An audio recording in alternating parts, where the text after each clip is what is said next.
Bismillahirrahmanirrahim. Assalamualaikum warahmatullahi wabarakatuh. Alhamdulillahilladzi an'amana bi ni'matil iman wal islam wa hiya a'dhamun ni'am. Asyhadu an la ilaha illallah wahdahu la syarikalah wa asyhadu anna Muhammadan abduhu wa rasuluh amma ba'du. Segala puji hanya milik Allah, Tuhan semesta alam yang telah menciptakan segala yang ada di muka bumi ini. Salawat beriringkan salam semoga tetap tercurahkan kepada baginda Rasulullah Sallallahu Alaihi Wasallam bilafaz Allahumma salli ala Sayyidina Muhammad wa ala ali Sayyidina Muhammad. Yang saya hormati Bapak Pengelolaan Sleman sebagai dosen pengampu mata kuliah Kimia Anorganik. Baiklah, perkenalkan saya Nurrahmi dari Pendidikan Kimia 4A. Di sini saya akan menjelaskan materi mengenai logam alkali tanah.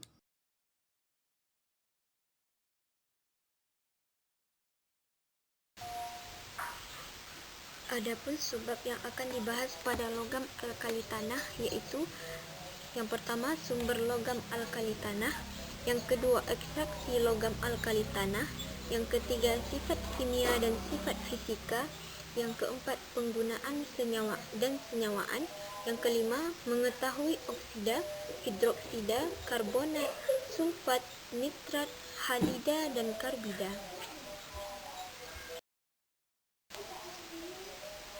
Baiklah, yang pertama saya akan membahas mengenai sumber logam alkali tanah. Senyawa-senyawa alkali tanah yang paling banyak terdapat di alam adalah senyawa-senyawa kalsium dan magnesium. Radium adalah unsur yang paling sedikit di kulit bumi yang diperoleh pada peluruhan uranium. Sedangkan di kulit bumi, kalsium terdapat sebagai batu kapur atau CaCO3, walam dan gips atau CaSO4 2H2O. Sedangkan magnesium dijumpai sebagai magnesit atau MgCO3 dan kiserit atau MgSO4. Sedangkan sumber utama berilium adalah beril Pe3Al2SiO36. Kristal beril setelah digosok disebut manikam, zamrud, emerald, suatu permata yang terkenal. Sedangkan strontium ditemukan pada biji strontianit atau SrCO3 dan selestit SrSO4. Barium diperoleh dari biji barit atau BaSO4 dan witerit atau BaCO3. Dapat kita ketahui bagi tubuh manusia dan hewan itu kalsium adalah unsur yang paling penting yang menyusun tulang dan gigi. Kalsium ini juga terdapat pada kulit kerang-kerangan, tiada lain adalah CaCO3. Adapun magnesium adalah unsur bagi tumbuh-tumbuhan sebab merupakan salah satu unsur pembentuk molekul klorofil. Sebab yang kedua yaitu mengenai proses ekstraksi logam alkali tanah.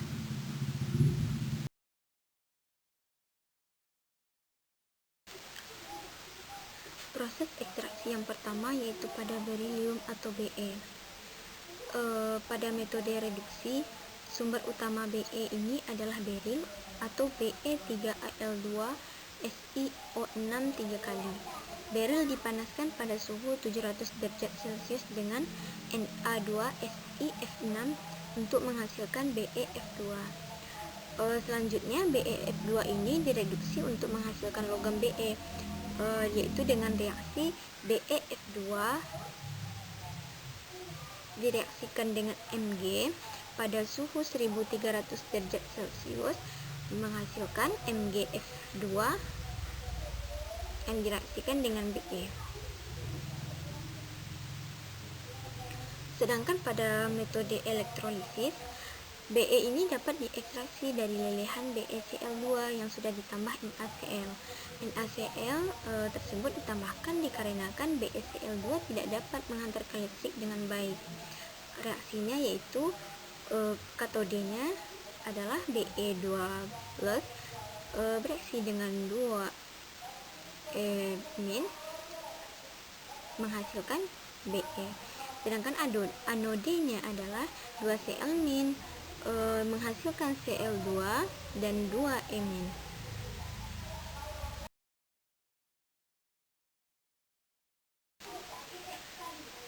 Yang kedua yaitu proses ekstraksi pada magnesium atau Mg.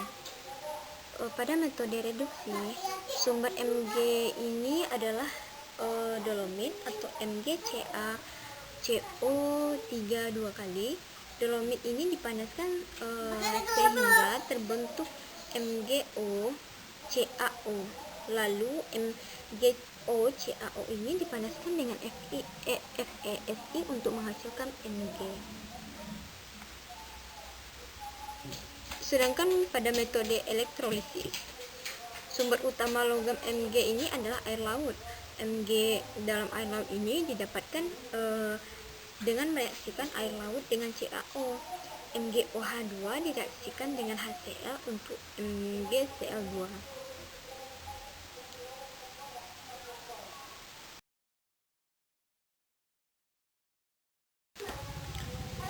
Yang ketiga yaitu proses ekstraksi pada kalsium atau Ca. Pada metode reduksi, logam Ca dihasilkan dari reduksi CaO oleh Al atau reduksi CaCl2 oleh Na. Reduksi CaO pada Al yaitu reaksinya 6CaO direaksikan dengan 2Al menghasilkan 3Ca dan Ca3Al2O6. Sedangkan reduksi logam CaCl oleh Na yaitu CaCl2 direaksikan dengan 2Na menghasilkan Ca dan 2NaCl. Pada metode elektrolisis, sumber utama Ca ini adalah batu kapur atau CaCO3. CaCO3 ini direaksikan dengan HCl sehingga membentuk CaCl2 melalui reaksi CaCO3 direaksikan dengan 2HCl menghasilkan CaCl2 dan H2O serta CO2. Sedangkan Ca diperoleh dari elektrolisis lelehan CaCl2, yaitu pada katode menghasilkan Ca2+ direaksikan dengan 2-, menghasilkan Ca. Sedangkan pada anode 2Cl- menghasilkan Cl2 dan 2-.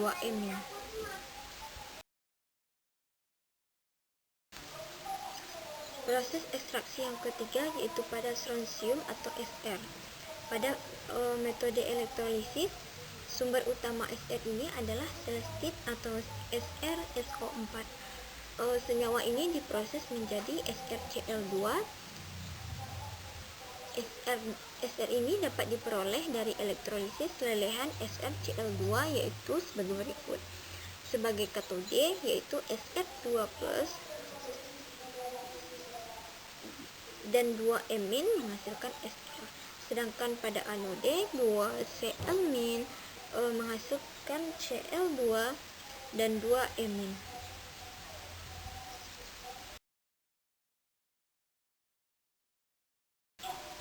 Proses ekstraksi yang selanjutnya yaitu barium. Pada metode reduksi, Ba ini dapat diperoleh dengan reduksi BaO oleh Al. Dengan reaksi 6BaO direaksikan dengan 2Al menghasilkan 3Ba dan Ba3Al2O6. Sedangkan pada metode elektrolisis, sumber utama Ba adalah barit atau BaSO4. Senyawa ini diproses menjadi BaCl2. Ba ini dapat diperoleh dari elektrolisis lelehan BaCl2 yaitu sebagai berikut. Pada katode Ba2+ direaksikan dengan 2-, menghasilkan Ba. Sedangkan pada anode 2Cl- menghasilkan Cl2 dan 2-.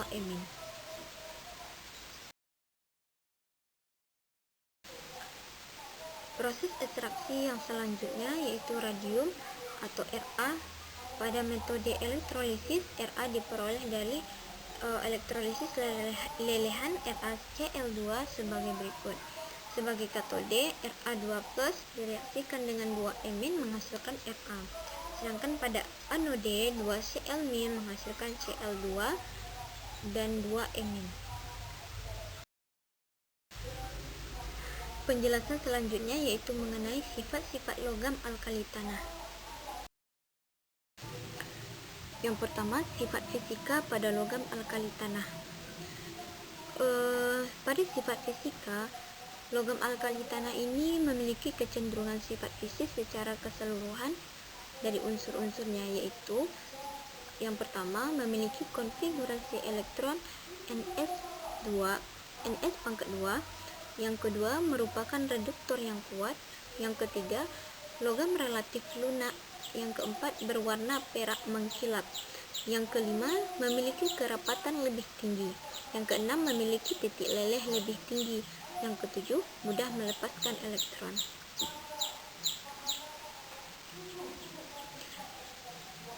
Pada sifat fisika logam alkali tanah ini juga dapat dilihat dari data sifat atomik dan struktur unsurnya, yaitu sebagai berikut. Yang pertama, nilai jari-jari atom secara umum bertambah dari Be ke Ba. Yang kedua, nilai energi ionisasi berkurang dari Be ke Ra. Nilai keelektronegatifan berkurang dari Be ke Ra. Yang terakhir, nilai bilangan oksidasi maksimum sama dengan +2.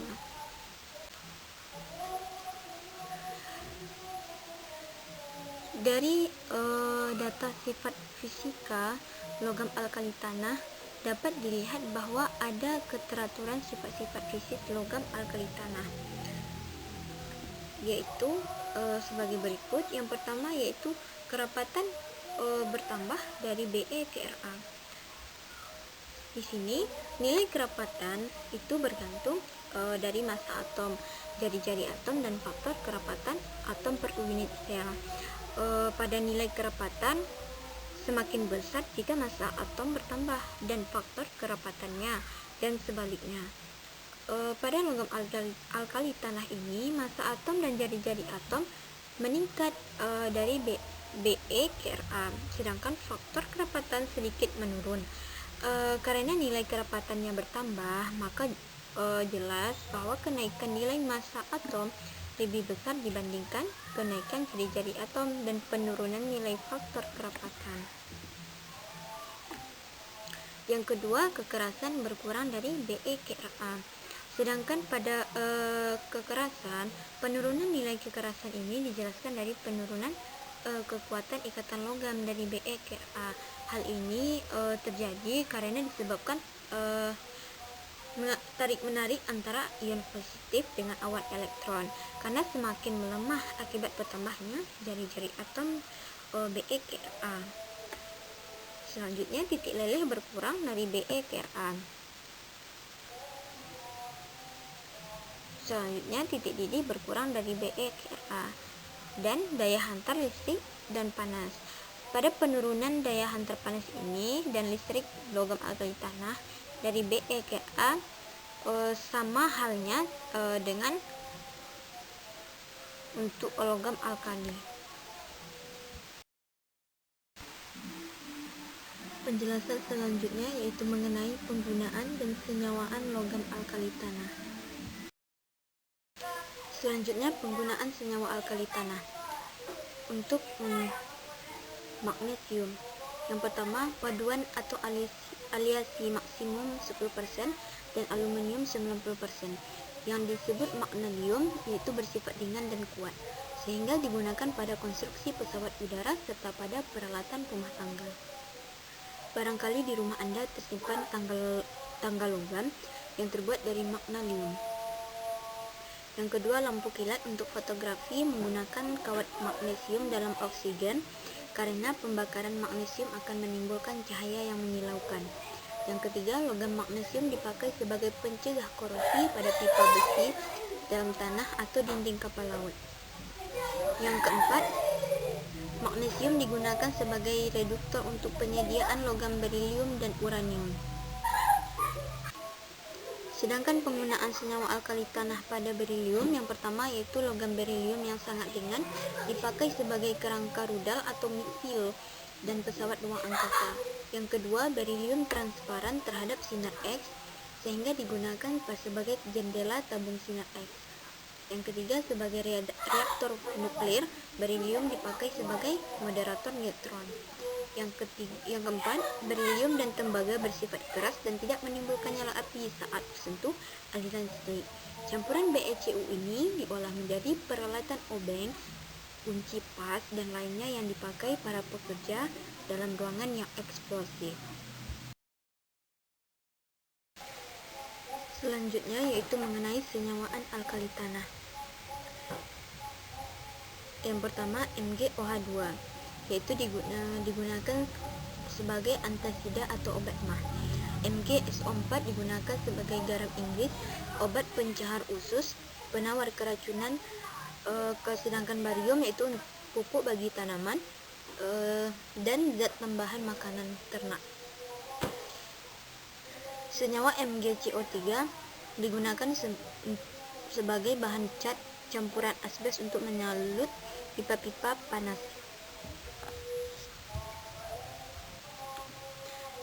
CaSO4 sebagai zat pengering pembuatan keramik, cat dan plester, gips atau penyambung tulang.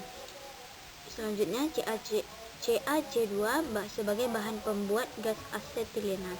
CaCl2 sebagai zat pengering serbuk pencair salju di jalan raya. CaOCl2 sebagai kapur klor yaitu zat pengelantang. Selanjutnya CaOCl2 sebagai kaporit, zat desinfektan pada air leading dan kolam renang. CaH2PO4 dua kali yaitu sebagai pupuk superfosfat atau TSP. SrSO4 sebagai bahan cat, SrNO3 dua kali sebagai sumber nyala merah pada kembang api, BaNO3 dua kali sebagai sumber nyala hijau pada kembang api, BaSO4 sebagai bahan cat fotosinar X untuk usus, BaCl2 sebagai bahan penyamak kulit, BaCO3 sebagai racun tikus. Penjelasan selanjutnya mengenai oksida, hidroksida, karbonat, sulfat, nitrat, halida, dan karbida pada logam alkali tanah.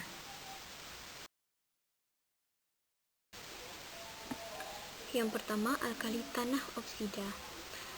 Senyawa logam golongan 2A dengan oksigen ini disebut dengan oksida alkali tanah yang dapat dibuat dari logam dan oksigen.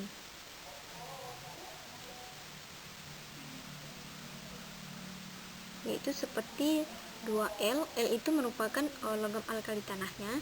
2L direaksikan dengan O2 menghasilkan 2LO. Atau penguraian garam karbonatnya yaitu LCO3 menghasilkan LO dan CO2. Oksida ini cukup stabil karena kalor pembentukan energi bebas pembentukannya bertanda positif. Kalsium oksida digunakan untuk menghidrasi atau menghilangkan air cairan seperti etil alkohol dan untuk mengeringkan gas. Karena semakin bertambah penting dalam menghilangkan SO2 dari gas cerobong instalasi pembangkit tenaga. Yang kedua, alkali tanah hidroksida. Alkali tanah hidroksida dapat dibuat dengan mereaksikan oksidanya dengan air. Seperti LO direaksikan dengan H2O menghasilkan LOH2. Hidroksida ini sukar larut dalam air dan kelarutannya bertambah dari atas ke bawah dalam sistem periodik.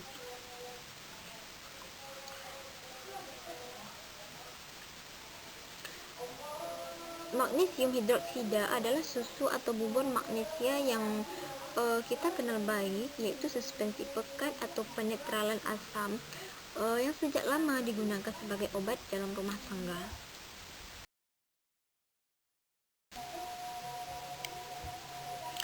Selanjutnya, alkali tanah halida. Semua logam alkali tanah dapat membentuk halida langsung dari unsurnya, yaitu seperti L direaksikan dengan X2 menghasilkan LX2. Sifat fisika berilium klorida berbeda jauh dari halida yang lain. Hal ini menunjukkan bahwa berilium kurang bersifat logam dibandingkan dengan unsur alkali tanah yang lain. Magnesium klorida diproduksi dari sumur-sumur garam dan air laut sebagai satu tahap dalam produksi magnesium. Sedangkan kalsium klorida yang juga ditemukan di alam diproduksi secara sintetik sebagai suatu produk samping yang relatif tak berharga dari proses sulfai untuk membuat natrium karbonat. Selanjutnya, alkali tanah sulfat. Alkali tanah sulfat ini merupakan garam yang sukar larut dengan kelarutan makin kecil dari kalsium ke barium. Barium sulfat dipakai sebagai pemutih kertas fotografi dan pembuat polimer. Dalam diagnosis sinar X, dipakai BaSO4 untuk mencari ketidakteraturan usus halus.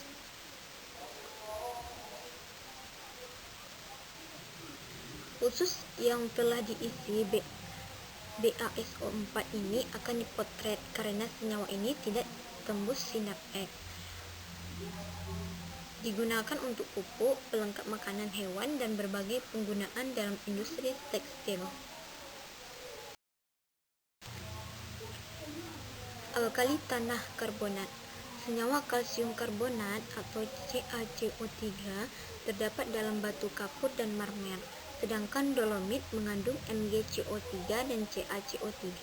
Pada kalsium karbonat terdapat bahan pembuatan kapur tulis dan dipakai dalam pasta gigi. Karbonat adalah satu senyawa 2A alamiah yang paling melimpah.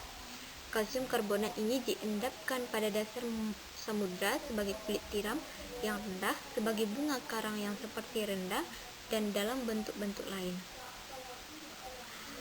Pada metamorfose atau perubahan bentuk geologi menghasilkan lapisan-lapisan besar batu kapur atau batu pualam atau bahkan kristal kalsit yang indah, tak berwarna dan bening meskipun rupanya berbeda-beda. Semua bentuk ini pada hakikatnya adalah CaCO3.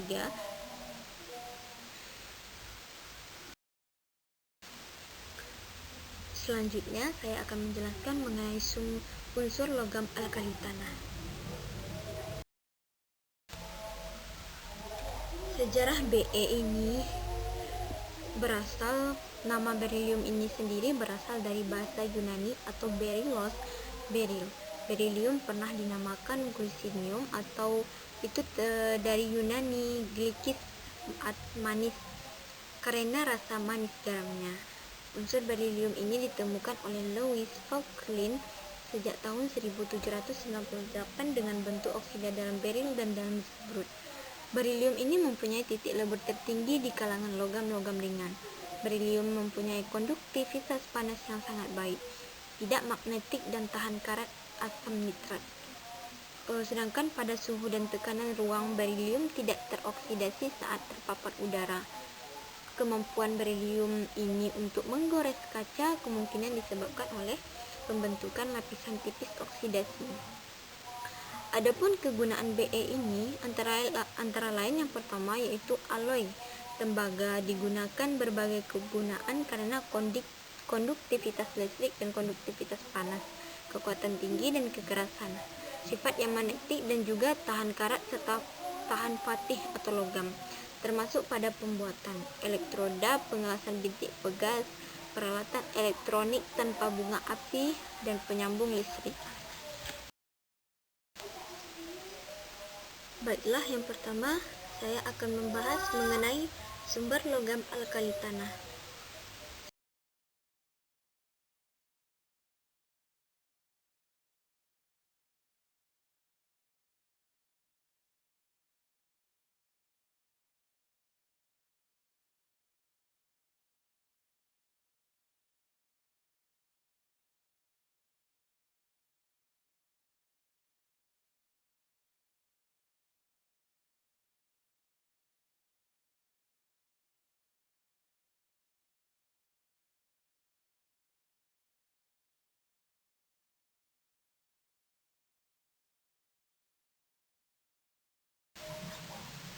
Unsur magnesium Nama magnesium berasal dari bahasa Yunani dan sebuah daerah di Thessaly yang disebut magnesium oksida.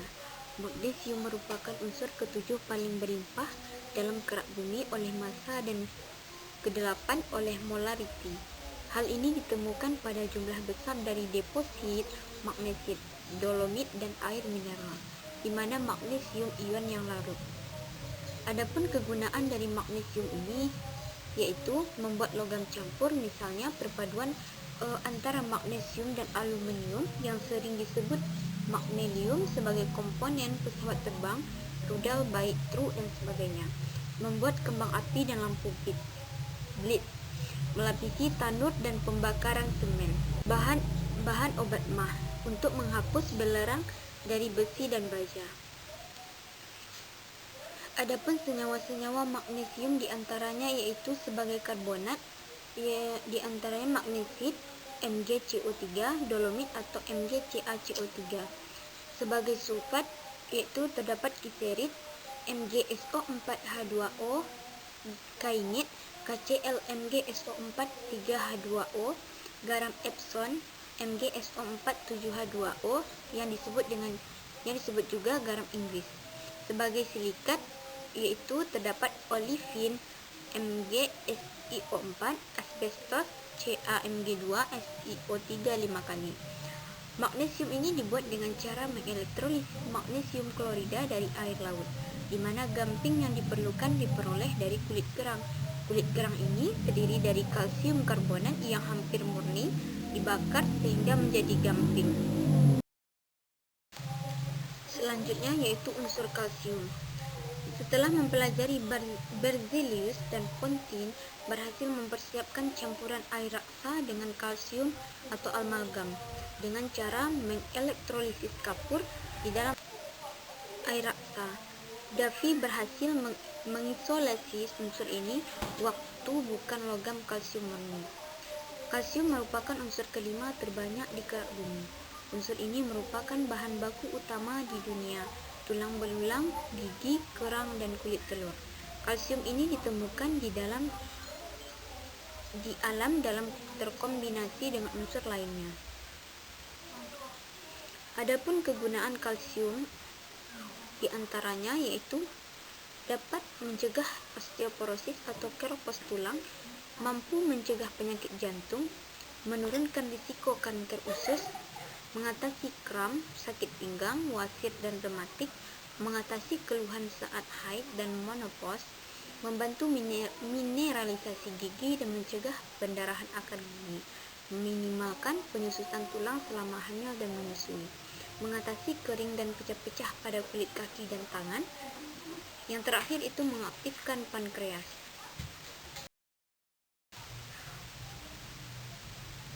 Unsur selanjutnya yaitu strontium.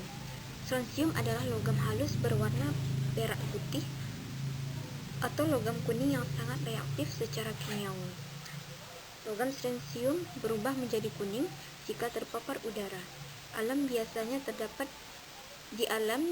terdapat sebagai mineral kalsit dan strontianit. Disimpan di dalam kerosin untuk mencegah terjadinya oksidasi.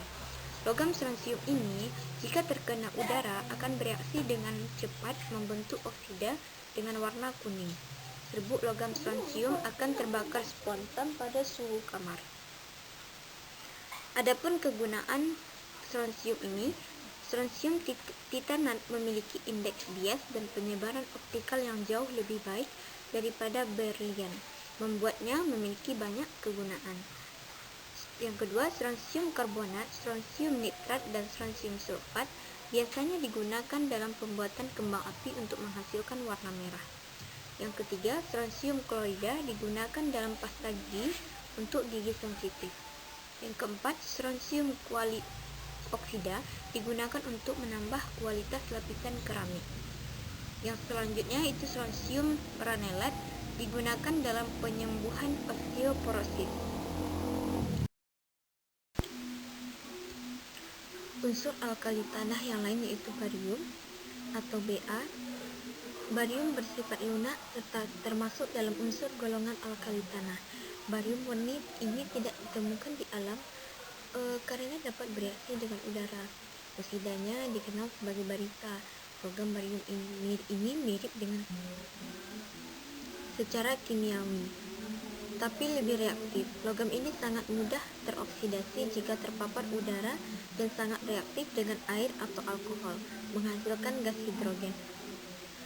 Adapun kegunaan unsur barium ini, yang pertama yaitu senyawa barium, terutama barit atau BaSO4, memiliki peran yang sangat penting dalam industri minyak bumi. Barit digunakan dalam pengobaran sumur minyak.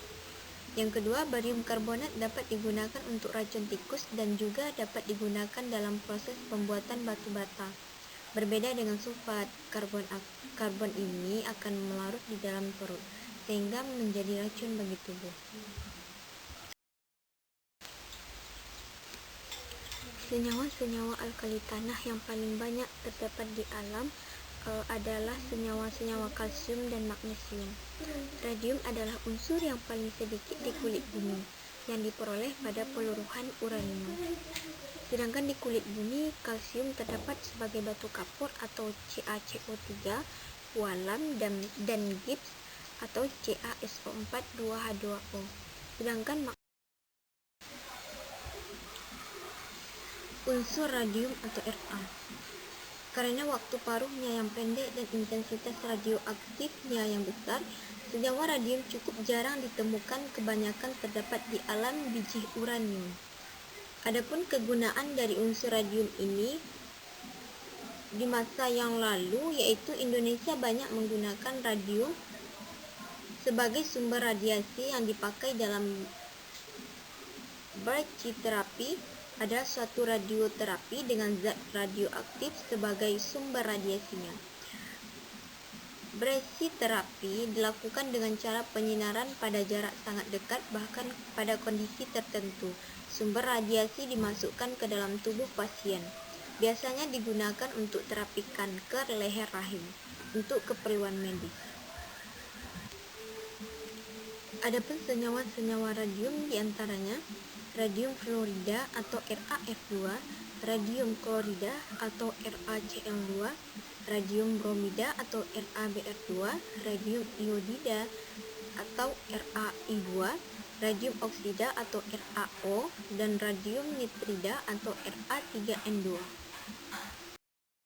Demikianlah yang dapat saya sampaikan. Jika terdapat kekurangan dan kesalahan, saya mohon maaf, karena kesalahan itu datang dari saya sendiri dan kebenaran itu hanya datang dari Allah. Saya mengucapkan terima kasih kepada Bapak Pengolahan Soleman sebagai dosen pengampu mata kuliah Kimia Anorganik 2. Baiklah, waqalallahu ta'ala fil Qur'anil Karim. Wassalamualaikum warahmatullahi wabarakatuh.